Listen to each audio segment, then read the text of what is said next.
Your prayers went up, time passed, and the silence continues echoing louder than any answer. When God seems absent, something powerful is happening behind the scenes of eternity. This prayer will show you that divine silence isn't abandonment. It's preparation for something greater. I know you're exhausted from waiting. That heavenly silence sometimes echoes louder than any promise. Maybe you feel like a lost letter in eternity's mail, forgotten in some divine warehouse. But I need you to hear a truth that can revolutionize your perspective on this suspended time. For my thoughts are not your thoughts, neither are your ways my ways, declares the Lord. Isaiah 55:8. This period you're experiencing as abandonment is actually a sacred laboratory where God develops custom miracles. Every sleepless night you spent questioning if you still matter to Him. Every tear shed in empty rooms. Every moment you felt transparent. All of it was cataloged in heaven's archives. He transforms your anguish into fuel for promises and plants every plea in eternity's garden. When you persist waiting against all logic, something invisible but revolutionary happens. You develop roots that no hurricane can uproot. Some answers arrive like express delivery, quick and surprising. Others mature like fine wine, gaining complexity with the seasons. But all carry the signature of divine love, even when we can't track their origin. God operates especially in the soul's backstage, in hidden dimensions where no human radar can detect. It's in these secret laboratories of the heart that He develops personalized solutions for who you're becoming. My cry today is that you internalize. God is incapable of wasting any fragment of your waiting time. He transforms it into investment for unshakable faith.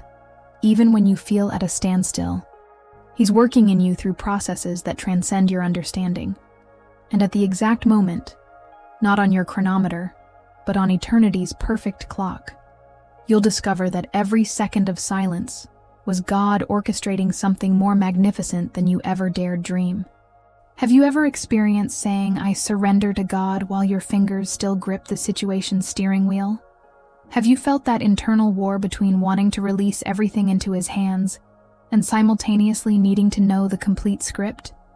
This tension isn't spiritual failure. It's profoundly human. Commit your way to the Lord, trust in Him, and He will act. Psalm 37:5. Surrender isn't a decree you sign once and file away.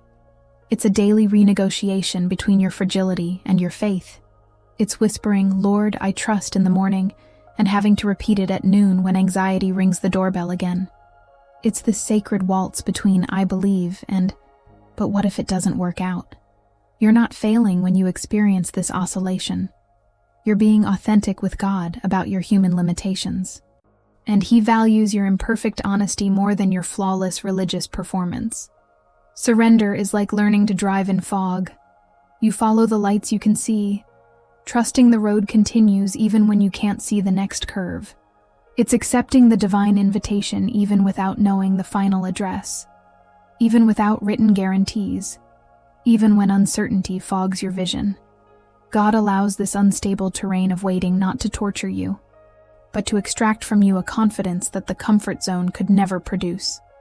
It's in this valley of indefinitions that you learn to find peace without needing to understand everything. I deeply desire that you understand. It's not about eliminating tension, but choosing confidence within it. Every time you decide to believe despite contrary evidence, you're practicing real surrender, not theoretical. Faith evolves from beautiful concept to living relationship with someone who never disappoints you. And when you least expect it, you'll discover that surrendering didn't weaken you. It equipped you with strength that defies all human logic. You beg for ripe fruit, but God responds by pruning branches that seemed promising. And this isn't divine sabotage. It's love that sees the harvest you can't yet imagine. If He granted your desires the exact moment you formulate them, perhaps that would suffocate you instead of liberate you. Every branch in me that does not bear fruit He takes away, and every branch that does bear fruit He prunes, that it may bear more fruit. John 15:2. The anticipated blessing frequently converts into a golden trap. It becomes obsession that hijacks your attention from God. becomes distraction that diverts you from what genuinely matters. That's why he patiently awaits internal maturation. Not just your hunger for the promise, but your capacity to carry the responsibility it brings. Waiting functions like spiritual gym, strengthening soul muscles you didn't know you possessed. God synchronizes your heart with the weight of the mission that will accompany the blessing. What you decode as divine slowness is actually careful architecture. The vessel continues being sculpted in the master's hands. And he never rushes the artwork you're becoming.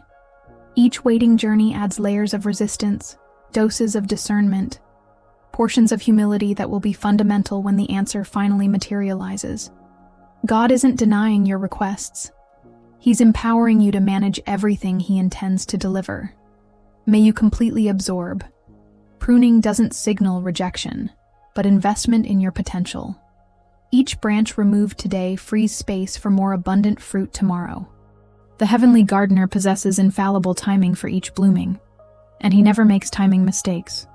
Trust the process, even when the shears hurt, because the best harvests emerge from plants that were tended with patience and surgical precision. Your soul screams for answers, fasts hoping for signs, as if prayer's intensity could hack the celestial system. But God doesn't bow to our pressure. He operates in eternity's tempo. Heaven functions like an iceberg, with most of the work happening in underwater dimensions. Be still and know that I am God. Psalm 46:10. Divine muteness doesn't represent absence. Its presence so concentrated it can only be detected when we cease our internal commotion. It's like trying to hear heartbeats. You need quietude to capture the rhythm. God whispers revelations that can only be received when the soul stops demanding audiences and starts making itself available for intimate encounters. Waiting isn't penalty. It's invitation to proximity. It's in this silent encounter that the Holy Spirit teaches classes that no human eloquence could lecture. Waiting is like stretching out on grass under the starry sky and feeling the night breeze, delicate but loaded with guidance. You don't visualize the wind, but you experience its influence. Similarly, God inhabits silence, operating through methods your sensors can't register. What you interpret as slowness is frequently the precise instant when heaven gradually approaches to teach you the art of listening without urgency, trusting without maps, loving without understanding all mysteries. And if I could guarantee you something today, it would be this. Divine silence doesn't constitute punishment or forgetting. It's sacred interval where he invites you to rest in his presence, to discover serenity in the middle of turbulence, to perceive that he's closer to you than your own pulse. In silence, you learn that communication with God transcends words. Just a heart receptive to his love suffices. In routine's velocity, we manage to camouflage our compulsion for control under productivity's disguise. But in waiting, all masks melt, and we remain exposed before naked reality. It's there we discover if our faith really anchors in God or just in favorable outcomes. For no one can lay a foundation other than that which is laid, which is Jesus Christ. 1 Corinthians 3:11. God uses this period of obligatory pause to dismantle our soul's illusory crutches. Ego disguised as competence, panic masked as caution, pride camouflaged as noble ambitions. It's as if he were a spiritual neurosurgeon extracting emotional tumors we didn't suspect we carried. When everything we built crumbles, he teaches us to remain unshakable not in our projects, but in him. Waiting is soul X-ray that exposes where internal fissures needing restoration are located. This time of forced pause isn't merely a hiatus between question and answer. It's purifying furnace that refines our trust's gold. It incinerates selfishness's chaff, liquefies pride's rigidity, evaporates fear's toxins. What remains is more crystalline, more resilient, more authentic faith. You discover you can trust God even when you don't decipher his methods, even when his chronometers defy your human logic. It's confidence that exists independently of favorable circumstances. My cry today is that you reinterpret this waiting time not as punishment, but as gift. It's opportunity to discover what category of faith you genuinely possess. disposable faith that disintegrates at the first adversity, or diamond faith that remains indestructible even when everything around fragments. God is equipping you for a future that will demand this tested and certified faith.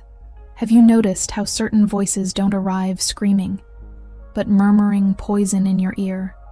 They don't present themselves as storms, but as cold drizzle that slowly extinguishes hope's flame. They insinuate nothing is evolving, that God crossed you off the list, that others take off while you remain on the runway. None who wait for you shall be put to shame. Psalm 25:3. These voices possess no address or identity. They're emotional ghosts that feed on your fragility, comparison that steals your tranquility, impatience that blurs your perspective, exhaustion that withers your confidence, terror of being forgotten in the celestial line. They don't emanate from paradise or abyss. They sprout from your own wounded heart, from your humanity fatigued from waiting. But you can choose to ignore these destructive whispers and tune into the Father's frequency that echoes more potently. I never forgot you, never abandoned you. I'm preparing something extraordinary for you. Against these mists of distrust, raise the shield of divine promise. God doesn't just observe your affliction. He's metamorphosing every tear into raw material for a future that will surpass your most optimistic projections. Your waiting doesn't evidence abandonment, but proves something monumental is being prepared in heaven's studios. Like a watchmaker adjusting each gear for perfect synchronization, God is using this time to calibrate something precious in you. May you have unshakable conviction. God not only recognizes your pain, but is converting every moment of it into ingredient to build an earthquake-proof future. The voices trying to rob your hope lie shamelessly. Reality is that you're being molded for something more magnificent than you can conceive. And when the answer emerges, you'll understand that every day of waiting was disguised investment. It seems contradictory, but the soul that masters the art of waiting with elegance doesn't just resist. It prospers in ways telescopes can't measure. Leaves may even yellow externally, but internally branches are solidifying, roots expanding, fruit developing. But they who wait for the Lord shall renew their strength. They shall mount up with wings like eagles. Isaiah 40:31. Faith that maintains itself firm when everything around is radio silence becomes practically unbreakable. It's like steel passing through foundry. It doesn't emerge melted. It emerges purified. You may not visualize growth and progress, but something powerful is building in your existence's deepest layers. Spiritual resistance that no storm can demolish. Confidence that no disillusion can annihilate. Waiting is exercising faith muscles you didn't know you possessed. Isaiah wasn't composing literature when he declared that those who wait on the Lord fly with eagle's wings. It's tangible spiritual reality. Flesh's fatigue doesn't prevent spirit's flight. Your soul can be gliding in divine communion's altitudes, while your feet still step on waiting's arid asphalt. It's mystical experience that only those who navigated this valley can decode. You find energies you didn't know you had, serenity that defies all rationality, hope that contradicts all unfavorable evidence. I intensely desire that you discover, waiting isn't just resisting until something modifies. It's blooming in the middle of apparent immobility. It's developing inner beauty that's independent of external scenarios. While the world calculates success by visible movement, you're learning to celebrate invisible growth happening in your soul's eternal dimensions. The world shoots at high speed.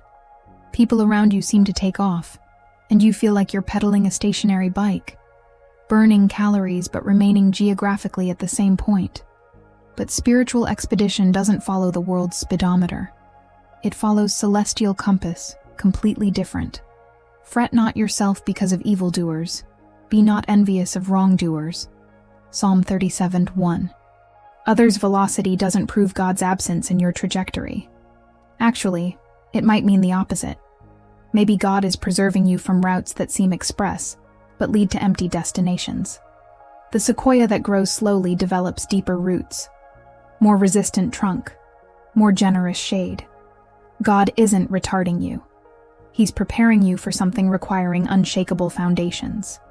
While others build on quicksand, You're learning to build on granite. Your journey is exclusive, handwritten by God's own hand with personalized love ink. Trying to photocopy it from others is like trying to wear someone else's uniform. It might fit, but it will restrict you in the walk. What works for others might be toxic for you, and vice versa. Your trajectory has specific purpose only you can execute. In exact timing only God masters. Comparison is joy's thief, and also faith's. And if I could liberate you from something today, it would be pressure to synchronize with others' rhythm. Walk in grace's time, not competition's haste. God never delays. He's punctual in eternity, even when seeming late on human clock. Trust the celestial chronometer, because he possesses perspective you don't have. And when your turn comes, you'll understand that every moment of waiting was deposited in your perfect future. You can't detect it, but he's operating, sculpting your character like a passionate artist, healing emotional traumas you didn't even recognize carrying, removing internal obstacles that would prevent you from embracing what he has reserved. The soul that waits with gratitude is like seed that dies to itself and resurrects for the kingdom. Truly, truly, I say to you, unless a grain of wheat falls into the earth and dies, it remains alone, but if it dies, it bears much fruit. John 12:24. What you decode as delay reveals itself as spiritual gestation. The waiting period is sacred womb, where a new version of you is being generated. More resistant, more insightful, more similar to Jesus. It's not absence of activity. It's another type of activity. Deeper, more gradual, more eternal.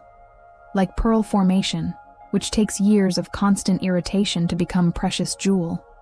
God is using this time to create something of incalculable value in you. Every minute of waiting is impregnated with divine purpose.